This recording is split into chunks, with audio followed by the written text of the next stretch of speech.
সকলকে স্বাগতম আমার ক্লাসে। তোমরা যারা ক্লাস 9, ক্লাস 10 এবং এসএসসি পরীক্ষার্থী রয়েছো, তাদের জন্য জীববিজ্ঞানের ১ম অধ্যায় জীবন পাঠ নিয়ে আজকে আলাপ করব। এসএসসি পরীক্ষার্থীরা তোমরা যারা খুব সহজে এবং এক জায়গার মধ্যে ১ম অধ্যায়ে সবগুলো টপিক দ্রুত রিভিশন দেওয়ার জন্য চাচ্ছ, তাদের জন্য এই ক্লাস। এবং যারা ক্লাস 9 এ রয়েছো এবং 10 এ রয়েছো, তোমরাও এই ক্লাসের দ্বারা খুব সহজেই এই অধ্যায়ে মেইন টপিকস থেকে শুরু করে বেসিক যে টপিকসগুলো রয়েছে সেগুলো ভালো করে বুঝতে পারবে। আচ্ছা, ক্লাস 9 এ যারা রয়েছে তাদের জন্য আমার পরামর্শ থাকবে যে তোমরা আ ক্লাস 9 থেকেই বায়োলজির যে ১৫ টি অধ্যায় রয়েছে সবগুলি অধ্যায়ই একদম বেসিক থেকে ইন ডিটেইলস এ পড়া। কারণ তোমরা যখন ক্লাস 10 এ উঠবা তখন তোমাদের হাতে সময় একেবারেই থাকবে না। তখন তোমাদের একদিকে পরীক্ষার চাপ থাকবে, একদিকে সময় কম থাকবে এবং আ অনেক সমস্যা ফেস করতে হতে পারে। সে কারণে তোমরা শুরু থেকেই জীববিজ্ঞানের সবগুলো অধ্যায় ডিটেইলসে পড়ার চেষ্টা করবা। আমি আ জীববিজ্ঞানের পাশাপাশি পদার্থবিজ্ঞান, পদার্থবিজ্ঞান, রসায়ন আম এই চ্যাপ্টারগুলো একবারে ভেঙে খুব সহজেই তোমাদের কাছে উপস্থাপন করার চেষ্টা করব। জীববিজ্ঞানের যে টপিকসগুলো তোমাদের কাছে কঠিন মনে হবে বা যেগুলো কঠিনভাবে উপস্থাপন করেছে বইয়ে, সেগুলো তোমাদের কাছে সহজভাবে উপস্থাপন করার জন্য আমি আ নেক্সট টাইমে আরও ভিডিও দিব। তোমরা সেগুলো দেখতে পারো। তো ফার্স্টে আমাদের ১ম অধ্যায়ে রয়েছে জীবন পাঠ। জীবন পাঠ এই অধ্যায়টি ১ম এ আমাদেরকে জানার জন্য যে বিষয়গুলো জানতে হবে সেগুলো হলো জীববিজ্ঞানের শাখাসমূহ, শ্রেণীবিন্যাস, এর ইতিহাস, উদ্দেশ্য, ধাপ, দেন জীবজগৎ এবং সবথেকে ইম্পোর্টেন্ট টপিক যেটা হচ্ছে সেটা হলো দ্বিপদ নামকরণ, বাইনোমিয়াল নমেনক্লেচার। আচ্ছা, ১ম এ আমরা বলব জীববিজ্ঞান কি? নামটি শুনে তোমরা বুঝতে পারছো জীববিজ্ঞান। বিজ্ঞানের অর্থাৎ বিজ্ঞানের যে শাখায় জীবন অর্থাৎ জীব সম্পর্কে আলোচনা করা হয়েছে, অর্থাৎ জীবের গঠন, তাদের জীবনধারা, তাদের প্রজনন এবং কার্যকলাপ সম্পর্কে আলোচনা করা হয়েছে। সেটা হচ্ছে জীববিজ্ঞান। এর ইংলিশ টার্ম হচ্ছে বায়োলজি। সো বায়োলজি শব্দটি বায়োস অ্যান্ড লগোস এই দুটি গ্রিক শব্দের সমন্বয়ে তৈরি হয়েছে। এখানে বায়োস অর্থ জীবন এবং লোগোস অর্থ জ্ঞান। জীবন এবং জ্ঞান, বায়োস এবং লোগোস এই দুটি সমন্বয়ে বায়োলজি শব্দটি গঠিত হয়েছে। আচ্ছা, জীববিজ্ঞানের শাখাসমূহ। জীববিজ্ঞানকে আমরা ভৌত জীববিজ্ঞান এবং ফলিত জীববিজ্ঞান এই দুটি ভাগে ভাগ করতে পারি মূলত। ভৌত জীববিজ্ঞান কি? জীববিজ্ঞানের যে শাখায় তত্ত্বীয় বিষয়গুলো নিয়ে আলোচনা করা হয়েছে সেটি হচ্ছে ভৌত জীববিজ্ঞান। আর ফলিত জীববিজ্ঞান কি? জীববিজ্ঞানের যে শাখায় জীবন সংশ্লিষ্ট প্রায়োগিক বিষয়গুলো নিয়ে আলোচনা করা হয়েছে সেটা হচ্ছে ফলিত জীববিজ্ঞান। আচ্ছা, আবার ভৌত জীববিজ্ঞানের বিভিন্ন শাখা রয়েছে, সেগুলো তোমরা দেখতে পাচ্ছ এখানে। আমি তোমাদের ১ম অধ্যায়ে একদম ফার্স্ট টু লাস্ট যতগুলো টপিকস আলোচনা করা হয়েছে এবং এমসিকিউ এর জন্য ইম্পোর্টেন্ট যে ইনফরমেশন গুলো সেগুলো আমি এখানে আনার চেষ্টা করছি। তো ভৌত জীববিজ্ঞানে কি শাখা রয়েছে? ১ম এ দেখতে পাচ্ছ তোমরা মরফোলজি। মরফোলজি কি? অঙ্গ সংস্থান। অর্থাৎ জীবের শরীর সম্পর্কে এখানে বর্ণনা করা হয়েছে। মরফোলজির ২ টা পার্ট রয়েছে। একটা হলো এক্সটার্নাল পার্ট, অর্থাৎ external morphology and internal morphology. বহিঃ অঙ্গসংস্থান এবং অন্ত অঙ্গসংস্থান। এরপর ট্যাক্সোনমি। এটা খুব একটি ইম্পোর্টেন্ট টার্ম। ট্যাক্সোনমি হলো শ্রেণীবিন্যাসবিদ্যা। অর্থাৎ তোমাদের পরবর্তীতে শ্রেণীবিন্যাস সম্পর্কে জানবা, সেটা এই শাখাতে আলোচনা করা হয়েছে। এরপর ফিজিওলজি অর্থাৎ শারীরবিদ্যা। জীববিজ্ঞানে আমাদের মানবদেহে বিভিন্ন শারীরবৃত্তীয় জৈবরাসায়নিক কার্যাবলী এই ফিজিওলজি শাখাতে আলোচনা করা হয়েছে। হিস্টোলজি কোষ টিস্যুবিদ্যা টিস্যুবিদ্যা অর্থাৎ জীববিজ্ঞানের যে শাখায় টিস্যু সম্পর্কে আলোচনা করা হয়েছে বা বর্ণনা করা হয়েছে সেটা হল হিস্টোলজি। এমব্রায়োলজি তো ভ্রূণবিদ্যা, ভ্রূণের বিকাশ এবং পরিস্ফুটন সম্পর্কে এই শাখায় আলোচনা করা হয়েছে। সাইটোলজি অর্থাৎ কোষবিদ্যা, কোষ সম্পর্কিত যাবতীয় বিষয়াবলী এই সাইটোলজিতে আলোচনা করা হয়েছে। তোমরা এখানে দেখতে পাচ্ছ ফিজিওলজি, হিস্টোলজি, এমব্রায়োলজি এই ৩টা টার্ম খুবই গুরুত্বপূর্ণ তোমাদের জন্য। কারণ তোমরা যখন এসএসসি পাস করার পর ইন্টার উঠবা, দেন ভর্তি পরীক্ষা দিবা, কেউ মেডিকেলে চান্স পাবা, অর্থাৎ তোমাদের ডাক্তারে হওয়ার যে পথ সে পথে এগোবা। তোমাদের তখন ফার্স্ট ইয়ার এবং সেকেন্ড ইয়ারে ফিজিওলজি, হিস্টোলজি, এমব্রায়োলজি ৩টা সাবজেক্ট থাকবেই। পাশাপাশি এখানে ফলিত জীববিজ্ঞানের যে বায়োকেমিস্ট্রি সাবজেক্টটা আছে না, এটাও খুবই ইম্পর্টেন্ট। এটাও ফার্স্ট ইয়ার এবং সেকেন্ড ইয়ারে তোমাদের পড়ানো হবে এমবিবিএসে। আচ্ছা, ভৌত জীববিজ্ঞান genetics, then evolution, ecology, endocrinology, biogeography. Genetics বুঝতে পারছি জীব প্রযুক্তি, এভলিউশন জীব বিবর্তন বিদ্যা, ইকোলজি বাস্তুবিদ্যা, দেন এন্ডোক্রাইনোলজিটা খুবই ইম্পর্টেন্ট। এখানে তোমাদের আমাদের শরীরে যে হরমোন সম্পর্কিত যাবতীয় কার্যকলাপ সেটা এই শাখাতে আলোচনা করা হয়েছে। বায়োজিওগ্রাফি, বায়োজিওগ্রাফিতে কি যে পৃথিবীর বিভিন্ন জায়গায় অর্থাৎ ভৌগোলিকভাবে বিভিন্ন জায়গায় জীবের যে বিন্যাস বা তাদের অভিযোজন করার যে ভিন্নতা রয়েছে সেগুলো এই বায়োজিওগ্রাফি শাখাতে আলোচনা করা হয়েছে। আচ্ছা, ভৌত জীববিজ্ঞান জানলাম আমরা, এরপর জানবো ফলিত জীববিজ্ঞান। ফলিত জীববিজ্ঞান প্রথমে রয়েছে প্যারেন্টোলজি অর্থাৎ জীবাশ্ম বিজ্ঞান। এখানে জীবাশ্ম সম্পর্কিত যাবতীয় তথ্য আলোচনা করা হয়েছে। দেন বায়োস্ট্যাটিক্স, প্যারাসাইটোলজি, বায়োস্ট্যাটিক্সের জীব পরিসংখ্যান বিদ্যা, প্যারাসাইটোলজি মানে পরজীবীবিদ্যা, পরজীবী সম্পর্কিত আলোচনা এই খেলাতে করা হয়েছে। কিন্তু ফিশারিজ এন্টোমোলজি, এটা একটা ইম্পর্টেন্ট টার্ম। কীটতত্ত্ব, কীটপতঙ্গ নিয়ে এই শাখাতে আলোচনা করা হয়েছে, যে হলো মাইক্রোবায়োলজি, অণুজীব বিজ্ঞান, বিভিন্ন আণুবীক্ষণিক জীব এবং মোটিভ সম্পর্কে এই শাখাতে আলোচনা করা হয়েছে। এগ্রিকালচার, তোমরা জানো আমরা যেহেতু কৃষি প্রধান দেশে বসবাস করি, তোমরা যেখানেই দেখবা ফসলি জমি থেকে শুরু করে যে সবজি চাষ বলো, ধান চাষ বলো, সব কিছুই এই এগ্রিকালচার শাখাটির মধ্যে পড়তেছে। এর মেডিকেল সায়েন্স, তোমরা যারা ডাক্তার হওয়ার স্বপ্ন দেখতেছো, যে ইন্টার পরীক্ষা পর যখন তোমরা ভর্তি পরীক্ষা দিবা, মেডিকেলে চান্স পাবা, তখন তোমাদের মেডিকেল সায়েন্স নিয়েই পড়তে হবে। জেনেটিক ইঞ্জিনিয়ারিং, জিন প্রযুক্তি, বায়োকেমিস্ট্রি সাবজেক্টের মধ্যে আগে আমি বলেছি যে মেডিকেলে ফার্স্ট ইয়ার এবং সেকেন্ড ইয়ারে বায়োকেমিস্ট্রিকে তোমাদের পড়ানো হবে। এনভায়রনমেন্টাল সায়েন্স, দেন মেরিন বায়োলজি, সমুদ্র বিজ্ঞান, forestry, biotechnology, pharmacy, wild life, বন প্রাণীবিদ্যা। এই যে ইংলিশ টার্মগুলো তোমরা দেখতে পাচ্ছ না, যতগুলো ইংলিশ টার্ম আছে তোমাদের এখন এগুলো কঠিন মনে হচ্ছে হয়তোবা, কিন্তু তোমাদের কাছে আমার অনুরোধ থাকবে যে তোমরা এই সবগুলো ইংলিশ টার্মগুলো ইন্টারনেট থেকে দেখে নেবে, অর্থাৎ প্রোনাউন্সিয়েশন সহ এই টার্মগুলোর যে মানে আলোচনা বা বেসিক যে ইনফরমেশন, কি কি বিষয় নিয়ে এই শাখাগুলোতে আলোচনা করা হয়েছে সেগুলো তোমরা দেখে নেবে। আচ্ছা, এরপর জীববিজ্ঞানের শাখাসমূহ দেখার পর আমরা শ্রেণীবিন্যাস সম্পর্কে আলোচনা করব। প্রথমে আমরা শ্রেণীবিন্যাসের ইতিহাস সম্পর্কে জানব। তো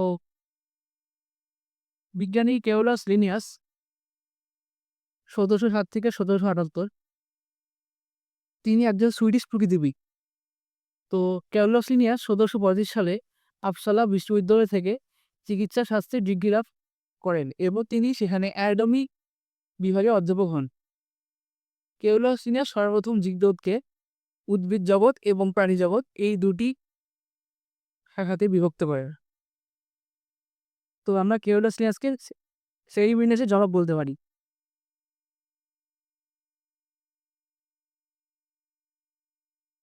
এরপর বিজ্ঞানী হুইটেকার 1969 সালে জীবজগৎকে 5টি রাজ্যে বা 5টি কিংডমে বিভক্ত করেন। সেগুলো হলো মনেরা, প্রোটিস্টা, ফানজাই, প্লান্টি, অ্যানিমেলিয়া। এর ঠিক 5 বছর পর বিজ্ঞানী মার্গুলিস হুইটেকারের যে শ্রেণীবিন্যাস তিনি প্রস্তাব করেন সেটাকে তিনি আরও পরিমার্জিত সংস্করণ রূপে প্রস্তাব করেন।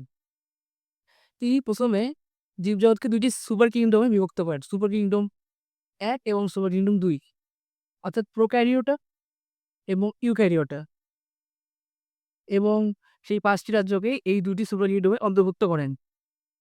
তো তোমরা দেখতে পাচ্ছ এখানে যে প্রোক্যারিওটা অর্থাৎ আদিকোষী, ইউক্যারিওটা অর্থাৎ প্রকৃতকোষী। প্রোক্যারিওটার মধ্যে পড়তেছে রাজ্য 1 অর্থাৎ মনেরা, এবং ইউক্যারিওটা অর্থাৎ প্রকৃতি কোষের মধ্যে পড়তেছে রাজ্য 2, রাজ্য 3, রাজ্য 4 এবং রাজ্য 5, অর্থাৎ প্রোটিস্টা, ফানজাই, প্লান্টি এবং অ্যানিমেলিয়া। প্রোক্যারিওটা সম্পর্কে প্রথমে আমরা জানি, এ হচ্ছে একদম আদিকোষী, এককোষী আণুবীক্ষণিক জীব। যেমন রাজ্য 1 মনেরা। মনেরা রাজ্যের অন্তর্ভুক্ত প্রাণীরা এককোষী, কলোনিয়াল এবং ফিলামেন্টাস। তো ফিলামেন্টাস আসলে কি? যখন একটি কোষ আরেকটি কোষের উপর লম্বালম্বি হয়ে যুক্ত হয়ে একটি গঠন তৈরি করবে সেটাকে বলা হচ্ছে ফিলামেন্ট। মনেরা রাজ্যের প্রাণীরা শ্বসন পদ্ধতিতে খাদ্য গ্রহণ করে। এছাড়া কেউ কেউ ফটোসিনথেসিস বা শ্বসন পদ্ধতিতেও খাদ্য গ্রহণ করে। মনেরা রাজ্যের প্রাণীরা দ্বিবিভাজন প্রক্রিয়ায় কোষ বিভাজন করে। এদের নিউক্লিয়াস সুগঠিত নয়, কারণ এখানে ক্রোমাটিন তন্তু নিউক্লিয়াস এবং নিউক্লিয়ার পর্দা দ্বারা আবৃত থাকে না। এতে প্লাস্টিড, মাইটোকন্ড্রিয়া, গলজি অ্যাপারাটাস বা যেটি ওয়ার্কিং বডি যেটাই বলো তোমরা, অ্যান্ডোপ্লাজমিক জালিকা, এগুলো থাকে না, কিন্তু রাইবোজোম থাকে। অর্থাৎ এরা সুগঠিত নিউক্লিয়াস বিশিষ্ট নয়, সেই জন্য এরা আদিকোষী। এক্সাম্পল কি? মনে রাজ্যে এক্সাম্পল হলো তোমরা নীলাভ সবুজ শৈবাল, দেন ব্যাকটেরিয়া। আচ্ছা, এরপর ইউক্যারিওটা। প্রথমে আসছে রাজ্য 2 অর্থাৎ প্রোটিস্টা। এরা কি? প্রোটিস্টা প্রথমে ইউক্যারিওট সম্পর্কে বলছি। ইউক্যারিওটা হলো এরা প্রকৃতকোষী অর্থাৎ সুগঠিত নিউক্লিয়াস বিশিষ্ট এককোষী বা বহুকোষী। দুটি হতে পারে, প্রোক্যারিওটা এককোষী বা বহুকোষী দুটো হতে পারে, কিন্তু ইউক্যারিওটা এককোষী বা দুইকোষী বহুকোষী দুটো হতে পারে, কিন্তু প্রোক্যারিওটা এটা শুধু এককোষী। ইউক্যারিওটা মধ্যে প্রথমে পড়তেছে প্রোটিস্টা, রাজ্য 2 প্রোটিস্টা। এরা এককোষী, কলোনিয়াল অর্থাৎ দলবদ্ধভাবে থাকতে পছন্দ করে। প্রোটিস্টা রাজ্যের প্রাণীরা সাধারণত শ্বসন পদ্ধতিতে খাদ্য গ্রহণ করে অথবা ফটোসিনথেসিস পদ্ধতিতে কেউ কেউ খাদ্য গ্রহণ করে। প্রোটিস্টার এক্সাম্পল কি? প্রোটিস্টার এক্সাম্পল হলো অ্যামিবা, পারমেসিয়াম। এরপর রাজ্য 3 অর্থাৎ ফানজাই। ফানজাই রাজ্যের অন্তর্ভুক্ত প্রাণীরা শ্বসন পদ্ধতিতে খাদ্য গ্রহণ করে এবং এরা সাধারণত কলোনিয়াল অবস্থায় থাকে। ফানজাই রাজ্যের প্রাণীরা মাইসিলিয়াম গঠন করে, অর্থাৎ মাইসিলিয়াম হলো সরু তন্তুর মতো অংশ। ঠিক আছে? ফানজাই ফানজাই রাজ্যের এক্সাম্পল কি বলতো? ইস্ট, পেনিসিলিয়াম, এগুলা। এবার রাজ্য 4 প্লান্টি। এই যে রাজ্য 4 এবং 5 এই দুটাই ইম্পর্টেন্ট রাজ্য। কারণ তোমরা তোমাদের আশেপাশে যে গাছপালা দেখতে পাচ্ছ, সবুজ উদ্ভিদ দেখতে পাচ্ছ, সবগুলো রাজ্য 4 অর্থাৎ প্লান্টি এর অন্তর্ভুক্ত। এরা উন্নত উদ্ভিদ টিস্যুতন্ত্রের অধিকারী। প্লান্টি রাজ্যে যতগুলো আছে সবুজ উদ্ভিদ যেগুলো সেগুলো প্লান্টিতে অবস্থিত। এরপর আসতেছে রাজ্য 5 অর্থাৎ অ্যানিমেলিয়া। এরা বহুকোষী এবং এরা জটিল টিস্যুতন্ত্রের অধিকারী। প্রোটোজোয়া বাচ্চা যত বহুকোষী জীব আছে সেগুলো সব অ্যানিমেলিয়ার অন্তর্ভুক্ত। ঠিক আছে? তো এই হচ্ছে জীবজগতের বিস্তারিত আলোচনা। তো ক্যারোলাসিরিয়াস ফেনিমিনাসের জনক জানলাম। তিনি স্পিসিস প্ল্যান্টারাম 1753 সালে রচনা করেন। আচ্ছা, এরপর আমরা শ্রেণীবিন্যাসের ইতিহাস জানলাম, শ্রেণীবিন্যাসের উদ্দেশ্য। আচ্ছা, শ্রেণীবিন্যাসের উদ্দেশ্য কি? আচ্ছা, আমাদের জীবজগতে এ পর্যন্ত প্রায় ৫,০০,০০০ মতো, হ্যাঁ, প্রায় ৫,০০,০০০ মতো অ উদ্ভিদ এবং প্রায় ১৩,০০,০০০ মতো, আমার টার্মটা মনে আসতেছে না। মানে এরকম প্রাণী শ্রেণীবিন্যাস করা হয়েছে। তো এতগুলো উদ্ভিদ এবং এতগুলো প্রাণী, এদেরকে আমাদের সহজেই মনে কি সম্ভব? এদেরকে ওইজন্য শ্রেণীবিন্যাস করা হয়েছে। তো তোমাকে যদি বলা হয় শ্রেণীবিন্যাসের উদ্দেশ্য কি? তো তুমি বলবা যে এই বৈচিত্র্যময় জীবজগতের যত জীব আছে তাদেরকে খুব সহজে এবং সুবিন্যস্তভাবে জানার জন্য এবং মনে রাখার জন্য শ্রেণীবিন্যাস করা হয়। এটা হলো শ্রেণীবিন্যাসের উদ্দেশ্য। এরপর আসছে শ্রেণীবিন্যাসের ধাপ। তো শ্রেণীবিন্যাসের ধাপগুলো কি? শ্রেণীবিন্যাসের ধাপগুলো ১ম এ আসছে রাজ্য, কিংডম, দেন পর্ব, ফাইলাম, দেন শ্রেণী, ক্লাস, বর্গ, অর্ডার, গোত্র, ফ্যামিলি অ্যান্ড সর্বশেষ গণ, জিনাস অ্যান্ড প্রজাতি, স্পিসিস। তো এখানে একটা ইম্পোর্টেন্ট টার্ম আছে নেস্টেড হায়ারার্কি। এটা কি নেস্টেড হায়ারার্কি, এটা কি আসল? তো রাজ্যের উপসেট পর্ব, পর্বের উপসেট শ্রেণী, শ্রেণীর উপসেট বর্গ, বর্গের উপসেট গোত্র, গোত্রের উপসেট গণ, গণের উপসেট প্রজাতি। এই যে প্রসেসটা উপসেট হয়ে আসতেছে, এই প্রক্রিয়াটিকে বলা হয় নেস্টেড হায়ারার্কি। বুঝতে পারছো তোমরা?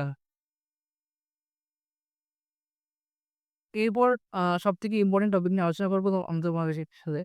সেটা হলো দ্বিপদ নামকরণ, বাইনোমিয়াল নোমেনক্লেচার। দ্বিপদ নামকরণ কি? তোমরা বলবা দুটি পদ দ্বারা গঠিত নামকে দ্বিপদ বলে এবং এই নামকরণ পদ্ধতিকে দ্বিপদ নামকরণ বলে। এখানে দ্বিপদ নামকরণের ক্ষেত্রে প্রথম অংশটি বোঝায় গণ এবং পরের অংশটি বোঝায় প্রজাতি। অর্থাৎ প্রথম অংশটি জিনাস অ্যান্ড এবং পরের অংশটি হলো প্রজাতি, স্পিসিস, অর্থাৎ প্রজাতি। উদাহরণস্বরূপ বলতে পারি হোমো স্যাপিয়েন্স। এখানে হোমো এটা হলো গণ এবং স্যাপিয়েন্স এটা হলো প্রজাতি। তো দ্বিপদ নামের কিছু নিয়ম রয়েছে। যখন তোমরা হাতি লিখবা কোনো বস্তুর বা সরি, যখন কোনো তোমরা জীবের বৈজ্ঞানিক নাম বা সায়েন্টিফিক নেম লিখবা, তখন যেমন মানুষের হোমো স্যাপিয়েন্স, তুমি লিখলে হোমো স্যাপিয়েন্স, দেন নিয়ম হচ্ছে যে ওই ওয়ার্ডগুলোর নিচে একটা করে দাগ দেওয়া। এটা হচ্ছে দ্বিপদ নামকরণ নিয়ম।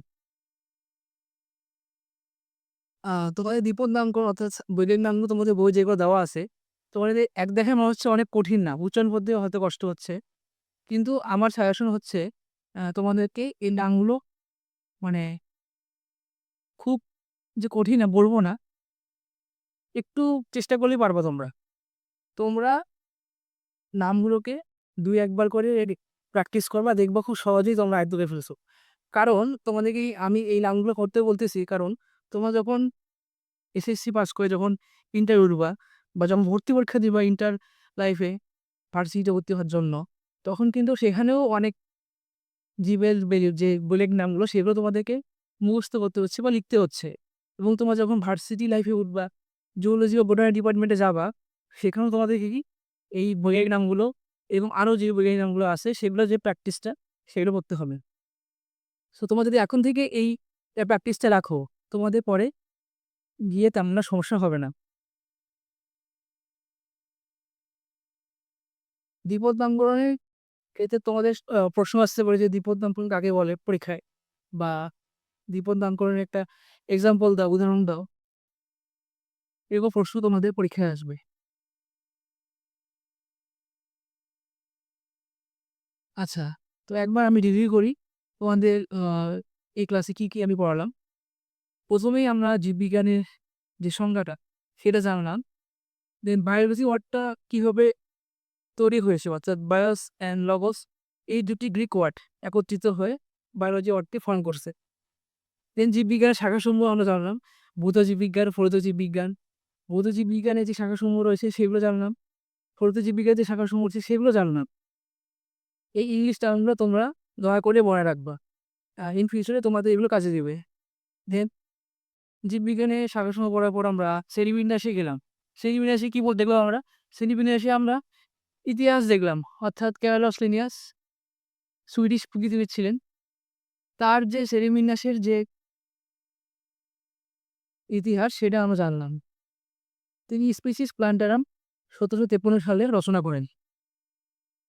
কেওলাস লিনেস প্রথম কি করেছিলেন? তিনি জীবজগৎকে প্রথমে উদ্ভিদ জগৎ এবং প্রাণী জগৎ এই ২ টি রাজ্যে ভাগ করেছিলেন। এরপরে তার এই শ্রেণীবিন্যাসের পরে বিজ্ঞানী হুইটেকার ১৯৬৯ সালে জীবজগৎকে ৫ টি রাজ্য অর্থাৎ ৫ টি কিংডমে বিভক্ত করেন। মনেরা, প্রোটিস্টা, ফাঞ্জাই, প্লান্টি, অ্যানিমেলিয়া এগুলো। তার ঠিক ৫ বছর পরে ১৯৭৪ সালে জীবজগৎকে ২ টি সুপার কিংডমে ভাগ করেন মার্কিউলিস। অর্থাৎ হুইটেকারের যে শ্রেণীবিন্যাসের যে প্রস্তাব করে তার পরিমার্জিত সংস্করণটা হলো মার্কিউলিসের শ্রেণীবিন্যাস। তিনি সেই হুইটেকারের যে ৫ টি রাজ্য ছিল সেটাকে তিনি মেইন ২ টি সুপার কিংডম অর্থাৎ সুপার কিংডম 1 এবং সুপার কিংডম 2 এই দুটিতে অন্তর্ভুক্ত করেন। সুপার কিংডম 1 হলো প্রোক্যারিওটা অর্থাৎ আদিকোষী এবং সুপার কিংডম 2 হলো ইউক্যারিওটা অর্থাৎ প্রকৃতকোষী। এই দুটো হচ্ছে নিউক্লিয়াসের গঠনের ভিত্তি করে কোনটা নিউক্লিয়াস সুগঠিত কোনটা সুগঠিত নয় এই দুটো ভিত্তি করে ভাগ করা হইল। তোমরা দেখতে পেলে আমরা এইটা জানলাম, জীবজগতের শ্রেণীবিন্যাস জানলাম। এরপর আমরা শ্রেণীবিন্যাসের উদ্দেশ্য জানলাম। শ্রেণীবিন্যাসের উদ্দেশ্য কি? জীবজগতে যত উদ্ভিদ এবং প্রাণী রয়েছে তাদেরকে খুব সহজে এবং সুবিন্যস্তভাবে জানার জন্য শ্রেণীবিন্যাস করা হয়। এটা শ্রেণীবিন্যাসের উদ্দেশ্য। শ্রেণীবিন্যাসের ধাপগুলো জানলাম। রাজ্য, পর্বত শ্রেণী, বর্গগোত্র, গণ প্রজাতি এবং আমরা একটা উদাহরণ জানলাম হোমো স্যাপিয়েন্স। এখানে হোমোটা হলো গণ এবং স্যাপিয়েন্সটা হলো প্রজাতি এবং এটা আমরা হাতে লেখার সময় তাদের নিচে একটা করে দাগ দিব। শ্রেণীবিন্যাস হয়ে গেল।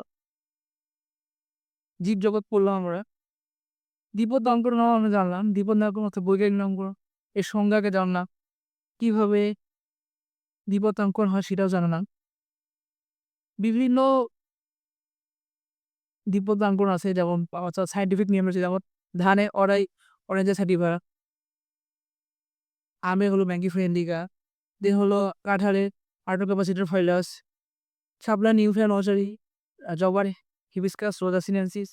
এই যে এই নামগুলা, মৌমাছি ইউপিস ইন্ডিকা, এই নামগুলো কঠিন না। তোমরা ২ একবার প্র্যাকটিস করবা, দেখবা খুব সহজে তোমরা মনে রাখতে পারতেছো। যখনই কালচারটা হয়ে যাবে দেখবা যে ২ একবার পড়ার পরে তোমরা মনে রাখতে পারছো তখন তোমার একটা মজা পাবা।